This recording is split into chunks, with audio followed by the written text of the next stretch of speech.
What's up, YouTubers? Today I'll bring another deck pro on the Gear Chronicle deck. This deck was made from the new support with set 7. It's Chrono Jet and Chrono Fang combined together.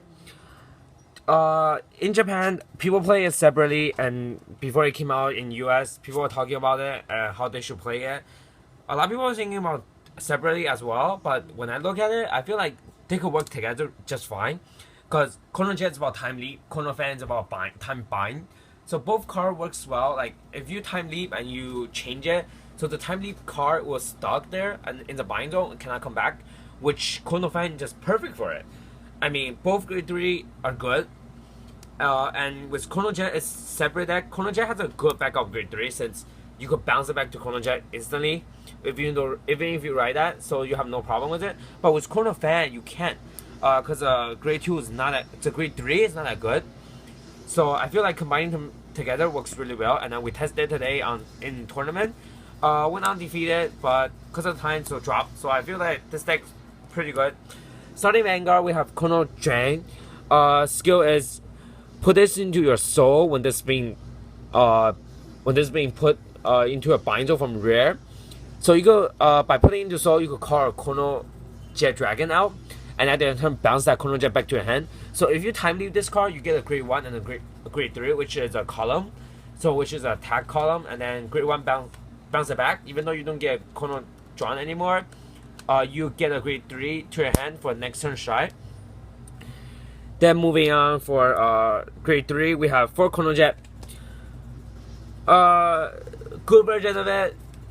G break 2, +5, and no grade 1 or higher. I'm sure everyone knows that now by now. Second ability is on strike. Every time you strike, you can counterbounce 1 and bounce 1. Then with new card, backup grade 3 is Chrono Fan. I mean, it's not called backup. You could write into any of them. It works just fine. Chrono Fan is like a Blast Dark Diablo. G break 2, when you strike, you could discard anything. It gets +3. Second ability is when this ride on Vanguard, you pay the cost. If you do, you could discard 1, and then bind it. Then choose your opponent's 1 in rear guard, and then downgrade it by 2 grades. So if you downgrade a grade 3, they call a grade 1. A grade 2, they call grade 0. A grade 1 and a grade 0, they call nothing, because there's no such thing as a -1 grade or -2 grade. So, which is pretty good. Then moving on to grade 2, we have 4 as a new card. It works both way, either by time leap or time bind. So in bind zone, you could soul blast 1 and call this back out to rear guard, and then it's an 11 cat hacker. Second skill is time leap. G break 1. If this attack hits, you could bind this unit face up, and then choose one of your other unit. You could time leap it. Also, you could soul charge 1. So basically, you make this cost free if you attack hits. So you could bind this after it hits, and then next turn you could call it back out. So which is a free card. Then we have 3 History Maker.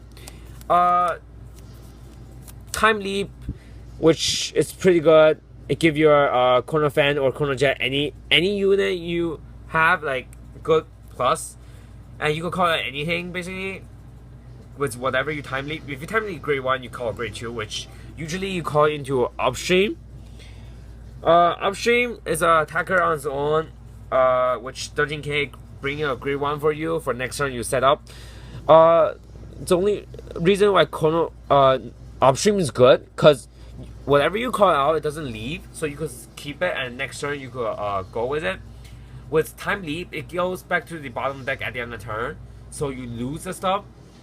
Even though you bring the 1 back, but like let's say you History Maker and you upstream attacks, and then you use the upstream skill to call grade 1. Let's say Gigi. You call Gigi out and soul blast to draw a card. Gigi stay on the field, and the grade 1 you time leap to call upstream stay in bind zone, which cannot be brought back. That's why it's good with Fan now. If you stuck with it, then final grade 2 you play is this. It's a silent hum. Basically, it's a 11k silent hum with skill of some rear guard or trigger you plus power on this, so which make this really good also.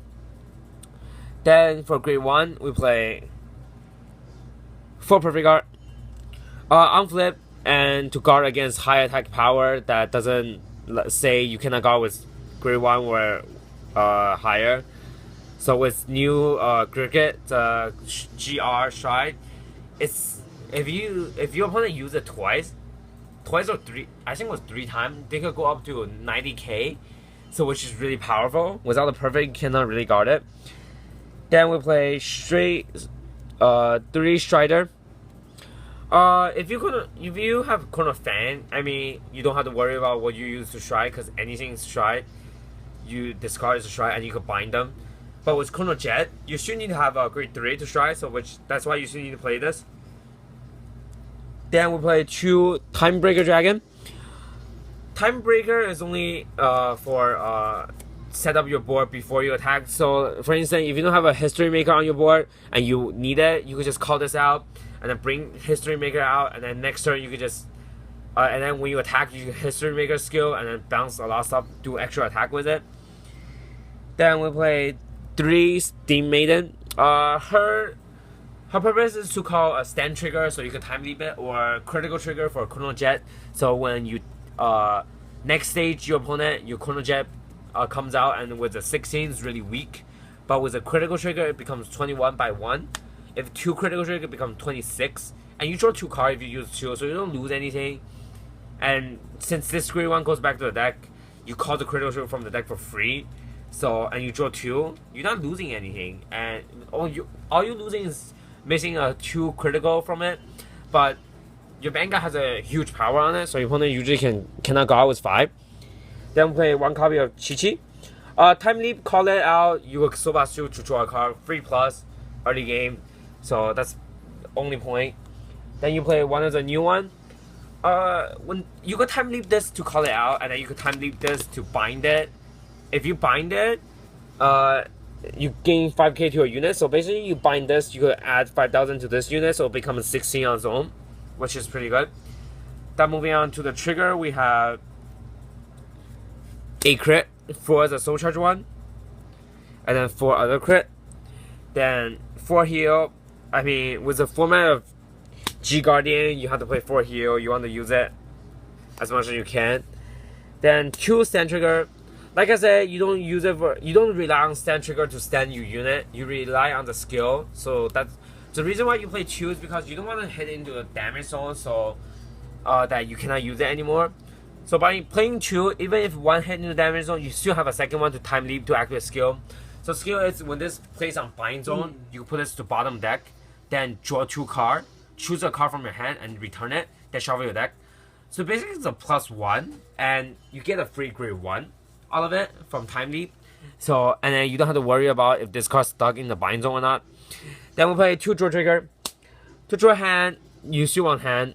I mean, hand size matters in this game now. And you want to call, you could use this to soul charge to give your soul and a unit +3. Then moving on to Shy, we have 2 Warp Drive Dragon. This is the first Shy for Chrono Jet, because we don't play Phoenix anymore. I feel like Phoenix is a flip one, which time leap, it's okay, but sometimes if you have fans, useless. So I feel this, you could go with fan or Chrono Jet. It's a free option for whatever grade 3 you have, and it's the first try.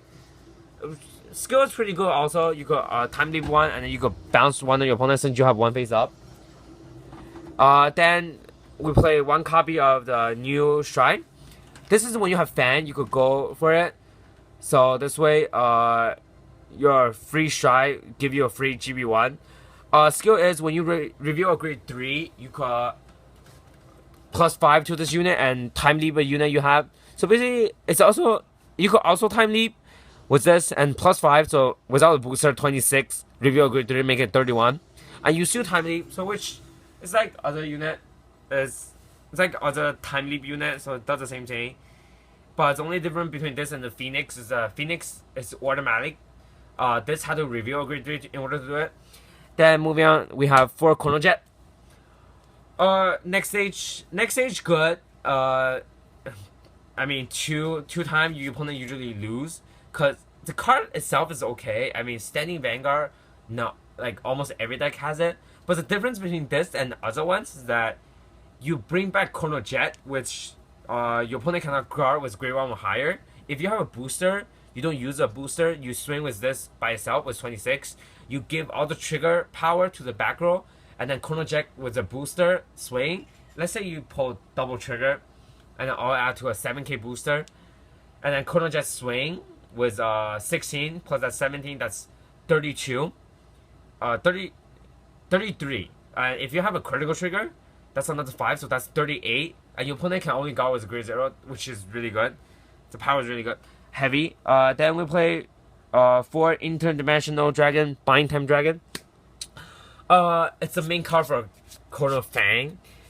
Skill is Counterblast 2, Soul Blast 1. You Persona Flip, then you for if you have one, then choose one or more of your rear guard and you could bind it, and then this card gains a 10k and a crit. Then for each bind zone you have, like let's say you have 4 card in the bind zone, you bounce 4 your opponent's rear guard to the bottom deck, and then if you have a Chrono Beast in the heart, which is Chrono Fan, I don't think Jet is Gear Dragon, but Chrono Fan is Gear Beast, which allow you to counter charge 2 and soul charge 2. So basically make this cost free. Then we play 1 Sea Breeze. Sea Breeze is for the Grey Lock game. If opponent still play grade 2 on you, you could go to Sea Breeze. I mean, you don't have to pay the cost for strike. All you do is Counterblast 2, discard a card. Since this skill activate passing the strike step, so it's free. If not, I mean, you go to strike normally with no skill, or you could just GSS go into it and bind this and this one. Since this is a free strike anyway, first turn strike, and then it give you GB2 instantly. Then moving on to G Guardian, we play 3 of the Fighter Collection one. It's still good. I mean, you discard a heal for this, and you could bounce a heal back with any other card other than the trigger. So it's a 20k shield with a free 20k shield, let's say it this way, because you bounce the trigger back. Then we play one of the new one. Skill is when this plays on G, you could bounce a grade 1 you have and then call a grade 0 out. So you basically call the stand trigger out for next turn. You could time leap since you're defending this turn. So your turn you could time leap the stand trigger, and this unit gains 10, so it's a 25k shield. So it's more than this, but difference between this and this is that this need to bounce one, and this bring a back drop zone unit. That's why this is so good. I played 3. I feel like you give you a heal trigger for free. Since this deck doesn't, it's not like Legion deck, you could bounce trigger. So this give you a free bounce. I mean, which you have more heal trigger. So there you guys have it. Hope you guys enjoyed this Chrono Fan and Chrono Jet Dragon deck, and I will see you guys next time.